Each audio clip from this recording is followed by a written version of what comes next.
Я ученик 5 Б класса Копектинской средней образовательной школы, Сорокин Артем. К сожалению, случилось так, что мне не довелось встретиться со своими прадедами, которые заслуживают почетное звание Герой Великой Отечественной войны.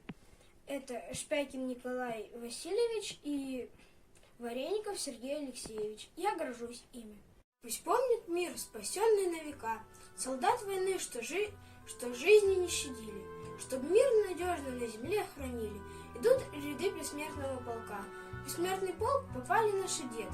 Чеканят, как бывало, твердый шаг. Они вернулись на парад победы. Вновь день победы празднует душа. Смотри, планета, вот они герои. Учитесь, дети, родину любить. Салют победы, дружный мир построим.